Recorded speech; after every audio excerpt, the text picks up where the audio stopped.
പ്രഖ്യാപിച്ച് 9-ാം നാൾ SNDP NSS ഐക്യം പൊളിയാൻ കാരണം പത്മയെ ചൊല്ലിയുള്ള കുശുമ്പാണോ? ജി സുകുമാരൻ നായർ ന്യായീകരണമായി പുറമേക്ക് പറഞ്ഞതൊന്നുമല്ല യഥാർത്ഥ കാരണമെന്ന് വ്യക്തമാണ്. അകശാലകളിൽ കേൾക്കുന്നത് ഐക്യം പൊളിച്ചത് പത്മ അവാർഡാണെന്നാണ്. SNDP union general secretary Vellappally നടേശന് ഇന്നലെയാണ് പത്മഭൂഷൺ ബഹുമതി പ്രഖ്യാപിച്ചത്. 24 മണിക്കൂർ തികയും മുമ്പ് SNDP NSS ഐക്യം വേണ്ടെന്ന് NSS ഡയറക്ടർ ബോർഡ് പ്രഖ്യാപിക്കുന്നു. മന്നത്ത് പത്മനാഭന് നൽകിയ അതേ പത്മഭൂഷൺ ഇപ്പോൾ വെള്ളാപ്പള്ളിക്കും. ഇതല്ലാതെ ഐക്യം പ്രഖ്യാപിച്ച കഴിഞ്ഞ 9 ദിവസങ്ങൾക്കിടയിൽ ഇരു സംഘടനയിലും മറ്റൊരു മാറ്റവും ഉണ്ടായിട്ടില്ല.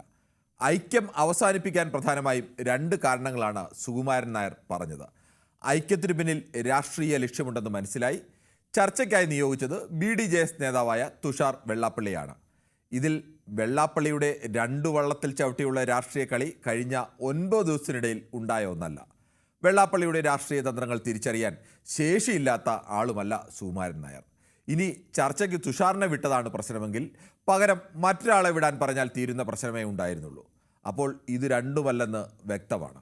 9 ദിവസം മുമ്പ് ഇതേ സുകുമാരൻ നായർ മാധ്യമങ്ങളോട് പറഞ്ഞത് ഇങ്ങനെയാണ്: NSS SNDP ഐക്യം കാലത്തിൻ്റെ ആവശ്യമാണ്, ഐക്യമെന്നത് ഉറപ്പാണ്, ഐക്യത്തിനെതിരായ ആക്ഷേപങ്ങളെ പുച്ഛത്തോടെ തള്ളുന്നു. ഇപ്പോൾ ഈ പുച്ഛം മാറാൻ കാരണം പത്മയെ ചൊല്ലിയുള്ള കുശുമ്പാണോ?